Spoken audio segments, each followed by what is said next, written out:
News18 ಡಿಜಿಟಲ್ಗೆ ಸ್ವಾಗತ. ನಾನು ಕಾರ್ತಿಕ್. ರಾಜ್ಯ ರಾಜಕಾರಣದಲ್ಲಿ ಏರ್ಪಟ್ಟಿದಂತ ನಾಯಕತ್ವ ಬಿಕ್ಕಟ್ಟಿಗೆ ಸಂಬಂಧಪಟ್ಟಂತೆ ಹೈಕಮಾಂಡ್ ಈಗಾಗಲೇ ಒಂದು ಸಭೆಯನ್ನು ಮಾಡೋದಕ್ಕೆ ಸಿದ್ಧತೆಯನ್ನು ಮಾಡಿಕೊಂಡಿದೆ. ಇವತ್ತು ದೆಹಲಿಯಲ್ಲಿ ಮಹತ್ವದ ಸಭೆಯೂ ಕೂಡ ನಡೆಯಲಿಕ್ಕಿದೆ. ಪ್ರಮುಖವಾಗಿ ಸೋನಿಯಾ ಗಾಂಧಿ ಅವರ ನೇತೃತ್ವದಲ್ಲಿ ಇವತ್ತು ಸಂಸದೀಯ ಮಂಡಳಿಯ ಸಭೆ ಆಗತ್ತೆ. ಆ ಒಂದು ಸಭೆ ಕೇವಲ ಲೋಕಸಭಾ ಅಧಿವೇಶನಕ್ಕೆ ಸಂಬಂಧಪಟ್ಟಂತೆ ಮಾಡಲಾಗತ್ತೆ. ಅದಾದ ಬಳಿಕ ಔಪಚಾರಿಕವಾಗಿ ಒಂದು ಸಭೆಯನ್ನು ಕೂಡ ಸೋನಿಯಾ ಗಾಂಧಿ, ರಾಹುಲ್ ಗಾಂಧಿ, ಎಐಸಿಸಿ ಅಧ್ಯಕ್ಷರಾಗಿರುವಂತಹ ಮಲ್ಲಿಕಾರ್ಜುನ್ ಖರ್ಗೆ ಅವರು ಮಾಡ್ತಾರೆ ಅನ್ನುವಂಥದ್ದು ಕೂಡ ಈಗಿರುವಂತ ಮಾಹಿತಿ. ಅಂದ್ರೆ ಈಗಾಗಲೇ ಸಭೆಗೆ ಸಂಬಂಧಪಟ್ಟಂತೆ ಯಾವುದೇ ರೂಪುರೇಷೆಗಳು ಸಿದ್ಧ ಆಗದೇ ಇದ್ರೂ ಔಪಚಾರಿಕವಾಗಿ ಈ ಒಂದು ವಿಚಾರಕ್ಕೆ ಸಂಬಂಧಪಟ್ಟಂತೆ ಅವರು ಒಂದು ಸ್ಥಳದಲ್ಲಿ ಕೂತ್ಕೊಂಡು ಮಾತನ್ನ ಆಡ್ತಾರೆ, ಒಂದಿಷ್ಟು ಚರ್ಚೆಗಳನ್ನ ಮಾಡ್ತಾರೆ, ಇದುವರೆಗೂ ಆಗಿರುವಂತಹ ಬೆಳವಣಿಗೆಗಳ ಕುರಿತಂತೆ ಗಮನ ಹರಿಸುವಂತ ಕೆಲಸವನ್ನು ಮಾಡ್ತಾರೆ ಅನ್ನುವಂಥದ್ದು. ಈಗಿರುವಂತಹ ಮಾಹಿತಿಯ ಪ್ರಕಾರ ಈ ಒಂದು ಸಂಸದೀಯ ಮಂಡಳಿಯ ಸಭೆ 5 ಗಂಟೆಗೆ ಆರಂಭ ಆಗತ್ತೆ. ಆ ಒಂದು ಸಭೆಯ ಬಳಿಕ ಈ ಒಂದು ಸಭೆ ಔಪಚಾರಿಕವಾಗಿ ನಿಗದಿಯಾಗಿದೆ. ಅಲ್ಲಿ ಸುರ್ಜೇವಾಲಾ ಕೂಡ ಉಪಸ್ಥಿತರಿರ್ತಾರೆ, ವೇಣುಗೋಪಾಲ್ ಅವರು ಕೂಡ ಉಪಸ್ಥಿತರಿರ್ತಾರೆ. ತಮಗೆ ಇರುವಂತಹ ಮಾಹಿತಿ ಏನಿದೆ, ಕರ್ನಾಟಕ ರಾಜ್ಯಕ್ಕೆ ಸಂಬಂಧಪಟ್ಟಂತಹ ಒಂದಿಷ್ಟು ಮಾಹಿತಿ ಏನಿದೆ ಅದೆಲ್ಲವನ್ನು ಕೂಡ ವಿನಿಮಯ ಮಾಡಿಕೊಂಡು ಅದರ ಸಾಧಕ ಬಾಧಕಗಳ ಬಗ್ಗೆ ಚರ್ಚೆಯನ್ನು ಮಾಡುವಂತಹ ಸಾಧ್ಯತೆಗಳು ಕೂಡ ಈಗ ಇರುವಂತದ್ದು. ಪ್ರಮುಖವಾಗಿ ರಾಹುಲ್ ಗಾಂಧಿ ಅವರು ಇತ್ತೀಚೆಗೆ ರಾಜ್ಯದ ಇಬ್ಬರು ನಾಯಕರನ್ನು ಭೇಟಿ ಮಾಡಿದ್ರು. BK ಹರಿಪ್ರಸಾದ್ ಅವರನ್ನ ಭೇಟಿ ಮಾಡಿ ಒಂದಿಷ್ಟು ಮಾಹಿತಿಯನ್ನು ಪಡೆದುಕೊಳ್ಳುವಂತ ಕೆಲಸವನ್ನು ಮಾಡಿದ್ರು. ಅಹಿಂದಕ್ಕೆ ಸಂಬಂಧಪಟ್ಟಂತೆ ಜೊತೆಗೆ ಸಿದ್ದರಾಮಯ್ಯನವರನ್ನ ಕೆಳಗಿಳಿಸಿದ್ರೆ ಯಾವ ರೀತಿಯಾಗಿ ಪರಿಣಾಮ ಬೀರಬಹುದು ಅನ್ನುವಂಥ ರೀತಿಯಲ್ಲಿ BK ಹರಿಪ್ರಸಾದ್ ಅವರ ಜೊತೆಗೆ ಚರ್ಚೆಗಳನ್ನ ಮಾಡಿದ್ರು.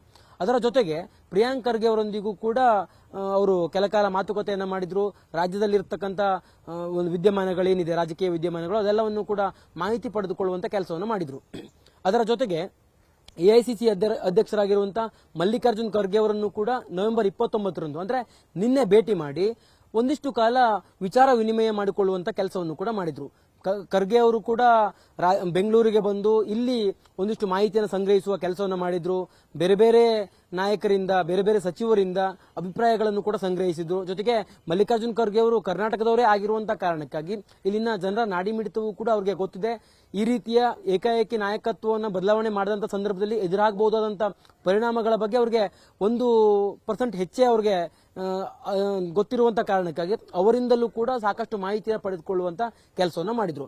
ಅದರ ಜೊತೆಗೆ 2023ರಲ್ಲಿ ಏನಾದರೂ ಈ ಒಂದು ನಾಯಕತ್ವ ಬದಲಾವಣೆ, ಅಂದ್ರೆ ಅಧಿಕಾರ ಹಂಚಿಕೆಗೆ ಸಂಬಂಧಪಟ್ಟಂತೆ ಏನಾದರೂ ಚರ್ಚೆಗಳಾಗಿತ್ತಾ ಅನ್ನುವಂತ ರೀತಿಯಲ್ಲಿಯೂ ಕೂಡ ಮಲ್ಲಿಕಾರ್ಜುನ್ ಖರ್ಗೆ ಅವರು ಮತ್ತು ರಾಹುಲ್ ಗಾಂಧಿ ಅವರು ಚರ್ಚೆ ಮಾಡಿ ಅಲ್ಲಿ ವಿಚಾರ ವಿನಿಮಯ ಮಾಡಿಕೊಳ್ಳುವಂತ ಕೆಲಸವನ್ನು ಕೂಡ ಮಾಡಿದ್ರು. ಹಾಗೆ ಖರ್ಗೆ ತೆಗೆದುಕೊಂಡು ಹೋಗಿರ್ತಕ್ಕಂಥ ರಿಪೋರ್ಟ್ ಕಾರ್ಡ್ ಏನಿತ್ತು ಅದನ್ನ ಪಡೆದುಕೊಳ್ಳುವಂತ ಕೆಲಸವನ್ನು ಕೂಡ ರಾಹುಲ್ ಗಾಂಧಿ ಅವರು ಮಾಡಿದ್ದಾರೆ.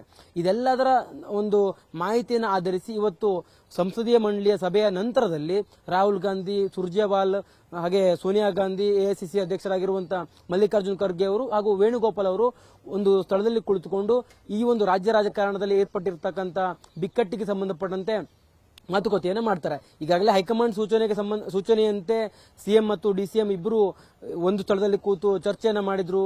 ಉಪಹಾರಕ್ಕಾಗಿ ಡಿಸಿಎಂ DK ಶಿವಕುಮಾರ್ ಅವರು ಸಿಎಂ ನಿವಾಸ ಕಾವೇರಿಗೆ ಬಂದು ಕೆಲಕಾಲ ಚರ್ಚೆಯನ್ನು ಕೂಡ ಮಾಡಿದ್ರು. ನಂತರದಲ್ಲಿ ಜಂಟಿ ಸುದ್ದಿಗೋಷ್ಠಿಯನ್ನು ನಡೆಸಿ ಯಾವುದೇ ರೀತಿಯ ಬಿಕ್ಕಟ್ಟಿಲ್ಲ, ಹೈಕಮಾಂಡ್ ತೀರ್ಮಾನಕ್ಕೆ ಬದ್ಧ ಎನ್ನುವಂತ ಒಂದು ಸಂದೇಶವನ್ನು ಕಳಿಸುವ ಮೂಲಕವಾಗಿ ತಾತ್ಕಾಲಿಕವಾಗಿ ಈ ಒಂದು ಗೊಂದಲಕ್ಕೆ ಪರಿಹಾರ ಕಲ್ಪಿಸುವಂತ ಕೆಲಸವನ್ನು ಮಾಡಿದ್ರು. ಅದು ಹೈಕಮಾಂಡ್ ಸೂಚನೆಯ ಕಾರಣಕ್ಕಾಗಿ ಇವರಿಬ್ಬರು ಮಾಡಿರುವಂತದ್ದು.